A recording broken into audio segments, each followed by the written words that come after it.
আপোনালোকে যদি বড়োসকলৰ আগত যদি অসমত আছিলে বড়োসকলৰ আগত যদি অসমত আছিলে তেতিয়াহ'লে বড়োসকলক কিয় এছটি দিয়া হ'ল আৰু আপোনালোকক কিয় 3 টাইপছ দিয়া হ'ল আপোনালোকে অসমত এজ এ লেবাৰ হিচাপে আপোনালোকক এপইণ্ট কৰি অনা হৈছিলে আৰু এপইণ্ট কৰি অনা লেবাৰসকলক আমিও কেএছডি ইউনাইটেড বড়ো পিপল ফেডাৰেশ্যনৰ পৰা আপুনি যদি মাফ নকৰে বড়ো সমাজৰ আগত বানৰাজাৰ কথা কৈছে আপুনি লাজ নোহোৱাৰ নিচিনা কিছুমান কথা কৈছে আপোনাক এগ্ৰিমেণ্টত আনিছিলে আপোনালোকে কেতিয়া যাব নমস্কাৰ মই 2-3 দিন আগতে এটা ভাইৰেল হোৱা ভিডিঅ' দেখিছিলোঁ আৰু এই ভাইৰেলটো আমাৰ সাঁওতাল মানে আদিবাসী লোক এজন আমি নাম শুনিবলৈ পাইছোঁ তেখেত প্ৰদীপ লাখৰা বুলি ভাল ডাইৰেক্টলি আমি নাজানো তেখেতৰ নাম কি তেখেতৰ যিটো ভিডিঅ'ৰ যোগে আমাৰ বড়ো জাতিক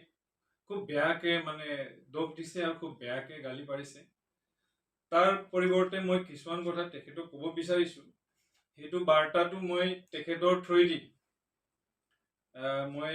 দিব বিচাৰিছোঁ যে আচলতে আৰু লগতে আমাৰ যিবোৰ বড়ো চেনেলত যিবোৰ ভাইসকলে যিবোৰ আমাৰ দাদাসকলে ধৰক ফেচবুকতে হওক ইউটিউবাৰ্ছসকলক আৰু শুনিবলৈ পাইছোঁ এনিথিং নিউজ আৰু যিমান যত যি অলপ আগতে আমাৰ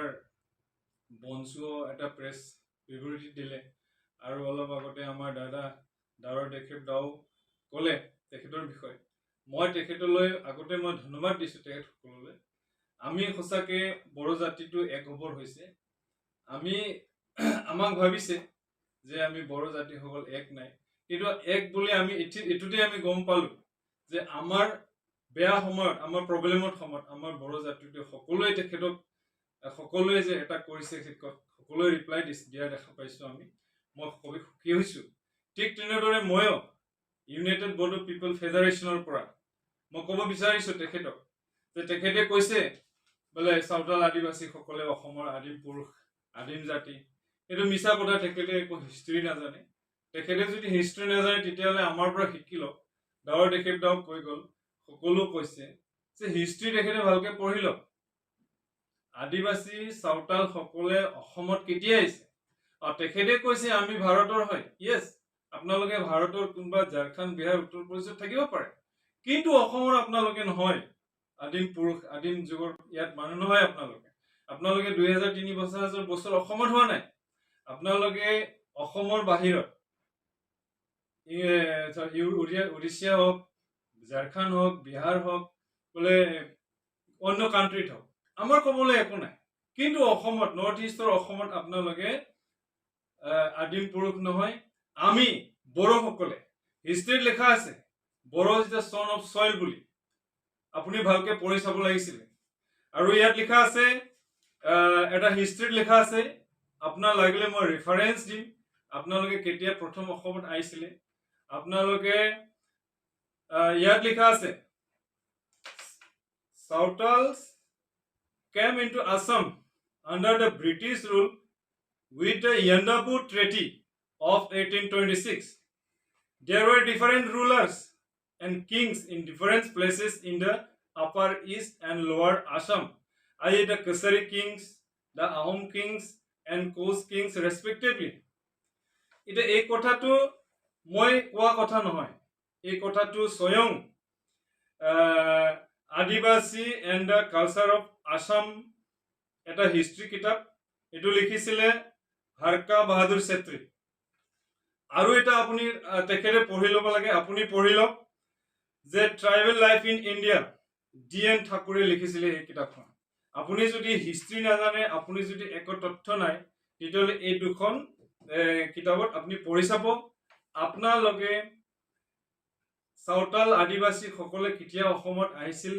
কেতিয়াৰ পৰা আহিব ল'লে ইয়াত সমস্ত কথা লিখা আছে এটা আমি বড়ো সকলে কোৱা কথা নহয় অলপ আগতে আদতি খাকলাৰী দাই কৈ যোৱাটো আমি সমৰ্থন কৰিছো হয় আদিবাসী সকলক এটা চুক্তিত অসমত লেবাৰৰ কাৰণে অনা হৈছিলে আৰু এই চুক্তিটো শেষ হোৱাৰ লগে লগে তেখেতে যাব পাৰিছিল কিন্তু এই চুক্তিত লিখা আছিলে তেখেতসকলে যদি থাকিব বিচাৰে থাকিব পাৰে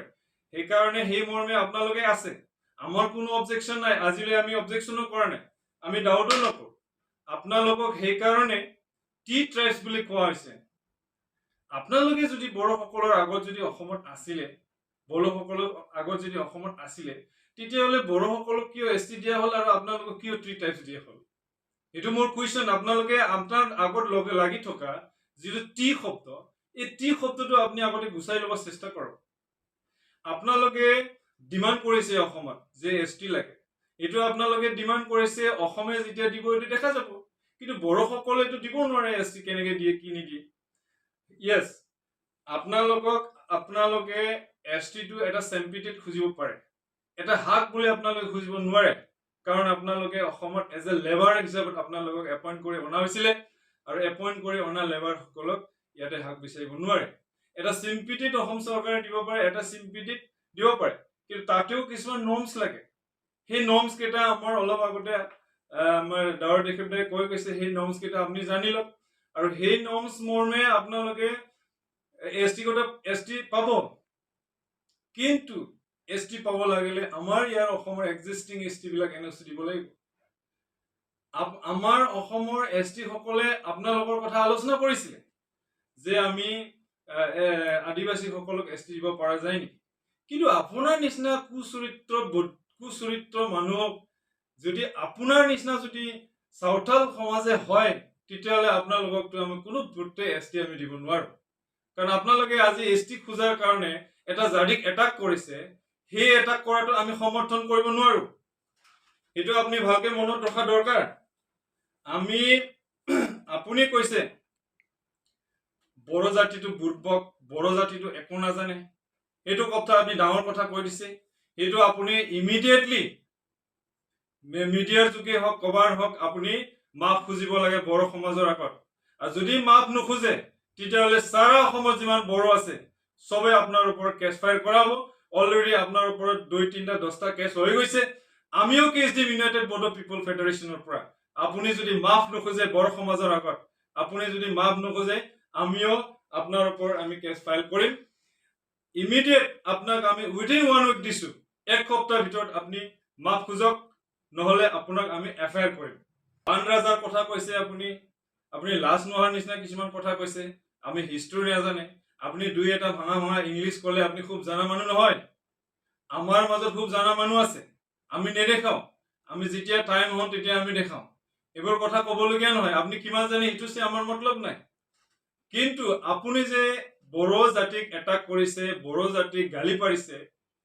আমাৰ বড়ো লিডাৰ আদিত্য খাকলাৰ নিচিনা মানুহৰ ওপৰত আপুনি উপযুক্ত মানে আনিছে কমপ্লেইন আনিছে হেইটো কথা আপনি নাভাবিব যে আদিত্য খাকলাৰ লগত তেখেতৰ লগত কোনো মানুহ নাই বুলি আপনি নাভাবিব হয় আমি সকলোৱে ভাই ভাই আমি যেতিয়া আমাক যেতিয়া কোনবা জাতি এটা এটাক কৰিব আমি বহি থকা মানুহ নহয় এটো নাভাবিব আপুনি আমি চাইনা টিবেটৰ পৰা আহিছে আমি সোনকালে যোৱাৰ কাৰণে ৰেডি হৈ থাকক বুলি আপনি ধমকি দিছে আপোনাৰ লাজ নালাগে আমি 3000-4000 বছৰ আগৰ অসমত আমি আহিছো আপুনি হিদিনাখন 1826ত আহিছে তাকো ব্ৰিটিছে আপোনালোকক শিক্ষা দিবলৈ আনিছে লেবাৰগিৰি কৰাৰ কাৰণে আনিছে আনি পেলাই আমি যত আমি ইয়াৰে বুৰঞ্জীমূলক ভাৱে আমাক লিখা আছে বড়োসকলে অসমৰ সয়ল পুত্ৰ বুলি মাটি পুত্ৰ বুলি লিখি থোৱা হৈছে আপোনাক যদি বুৰঞ্জী কিতাপ লাগে আমি দি দিম আমাক আপুনি কৈছে যে আমি চাইনা ইণ্ডো-টিবেটত যাৱাৰ কাৰণে আমাক ৰেডি থাকক বুলি কৈছে আপোনাক এগ্ৰিমেন্টত আনিছিলে আপোনালোকে কেতিয়া যাব এটো কথাটো আমি কব বিচাৰিছো আপুনি অসমত অহা 200 বছৰে হোৱা নাই আপনি ক্যালকুলেশন কৰক 1826 পৰা আজিলৈকে কিমান হৈছে জানে আপুনি আপোনাৰ অসমৰ বয়স হৈছে 197 ইয়াৰ্স আপোনাৰ 200 বছৰ হ'বলৈ আৰু 3 বছৰ বাকি আছে আপুনি ক'ত আছে আপুনি হিষ্ট্ৰী পঢ়ক আমাৰ আপুনি শিকাব নালাগে আমি কেতিয়া আইছো কেতিয়া থাকিম ক'ত যাম কি কথা আপনি আমাক শিকাব নালাগে আপুনি আমাক খেদাৰ আগতে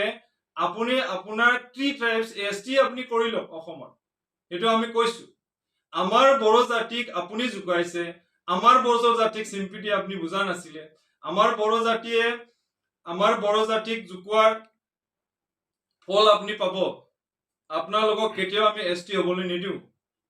যদি আপুনি ইমিডিয়েট আৰু আকৌ এবাৰ কৈছো আপুনি ইমিডিয়েট মাফ খুজিব লাগে নহলে আমি 100% উইথিন 1 উইক আপোনাৰ ওপৰত আমি কেছ ফাইল ৰেজিষ্টাৰ কৰিম লগতে মই আজি প্ৰেছৰ যোগেদি মই আচ্ছাৰ যিকেইটা বিষয়ববীয়া আছে বিষয়ববীয়াসকলক মই এটা অনুৰোধ কৰিব বিচাৰিছে যে এই কথাটোক লৈ পেলাই প্ৰদীপ লাখাৰ ওপৰত কি একশ্যন ল'ব আপোনালোকে সেইটো প্ৰেছৰ ওপৰত সোনকালে প্ৰতিক্ৰিয়া দিব লাগে আৰু আমি আমাৰ মাজত যে আচ্ছা আৰু আমাৰ মাজত হাইকাজা হোৱাটো আমি নিবিচাৰো আমি সদায় শান্তিপ্ৰিয় আমি শান্তি হৈ জীয়াই থাকিব লাগিব আমি কেতিয়াবা হয়তো একেলগে হৈ ক'ৰবাত কথা পাতিব লগা হ'ব পাৰে সেইকাৰণে আপোনালোকক মই বিনম্ৰভাৱে অনুৰোধ কৰিছো যে আচ্ছাৰ যিসকল লিডাৰ আছে যিসকল বিষয়ববীয়া আছে আপোনালোকে ইমিডিয়েট প্ৰদীপ লাখাৰৰ ওপৰত একশ্যন লওক যাহাতে আগন্তুক তেনেকুৱা আৰু বড়ো জাতিৰ ওপৰত মন্তব্য নকৰে যাহাতে বড়ো জাতিক তেনেকুৱা এটাক কৰিব নিবিচাৰে তেখেতে আৰু হেতুৰ ওপৰত আপোনালোকে ইমিডিয়েট একশ্যন লওক প্ৰতিক্ৰিয়া লওক হেতু আমি বিচাৰিছো নহলে তেখেতৰ ওপৰত আমি আইনী ব্যৱস্থা লমেই মই অলপ আগত কৈছো আৰু তেখেতকো কৈছো তেখেতেও পাৰ্সোনালি ৰাইজৰ আগত ক্ষমা বিচাৰিব লাগে বড়ো জাতিৰ ওপৰত ক্ষমা বিচাৰিব লাগে বড়ো জাতিৰ ওচৰত তেখেতে ক্ষমা বিচাৰিব লাগে নহলে আমি অন্য ব্যৱস্থা লম